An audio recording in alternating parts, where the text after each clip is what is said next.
2024, nous avons fait le constat que naturellement, malgré les efforts qui ont été accomplis durant l'année académique, les retards sont encore persistants et même préoccupants.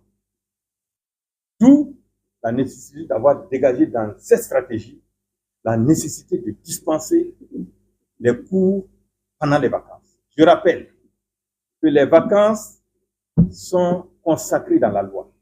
C'est un droit qui est reconnu à tous les enseignants-chercheurs, enseignants hospitalo-universitaires, les mois d'août et septembre étant consacrés pour les vacances. Naturellement, et par ricochet, les étudiants aussi bénéficient de ces mêmes vacances pendant la même période.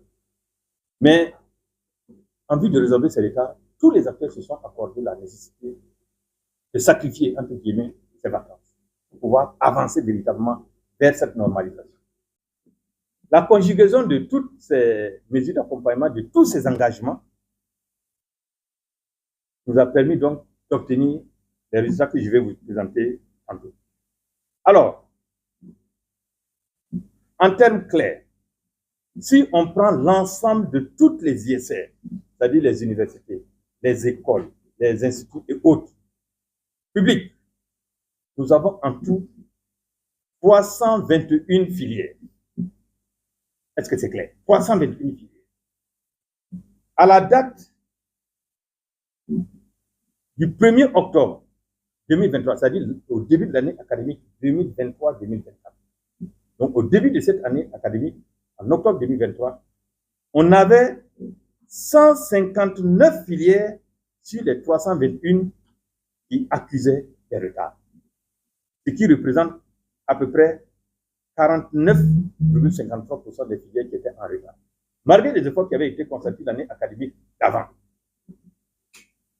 Alors, au premier, maintenant, la situation normale, les filières en situation normale, au 1er octobre 2023, donc à l'opposé donc de celles qui étaient en retard, on avait donc 162. Donc 162 étaient des filières normales et 159 étaient des filières en retard.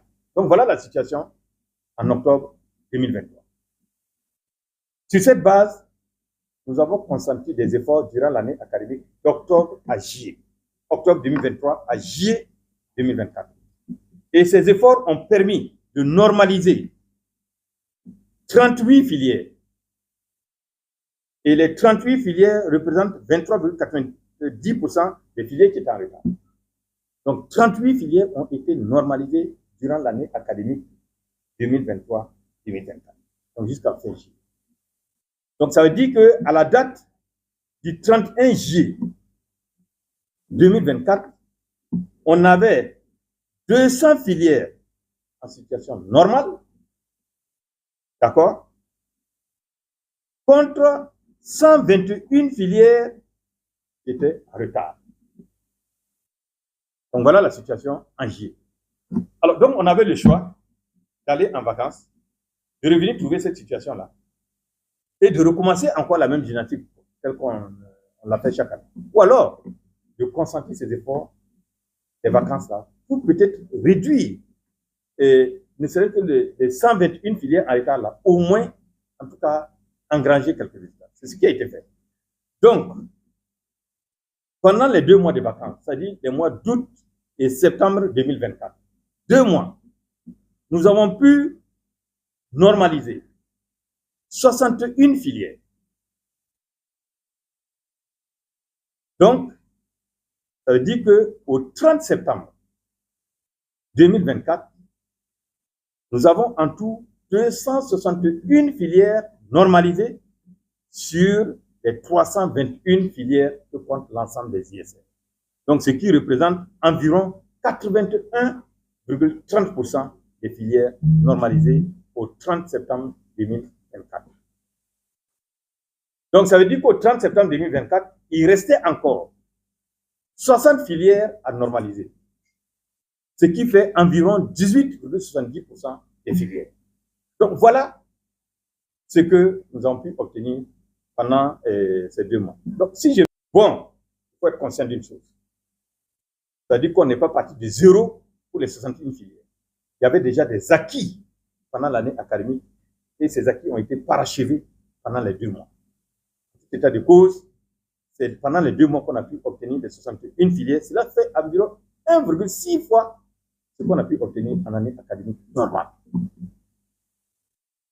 La situation globale de toutes les ISR au 30 septembre 2024 montre que 261 filières, soit 81,30% sur les 321 filières sont normalisées. Et nous sommes à 60 filières, soit 18,70% des filières qui accusent encore des retards. Faso 7, une autre facette de l'information au Burkina Faso.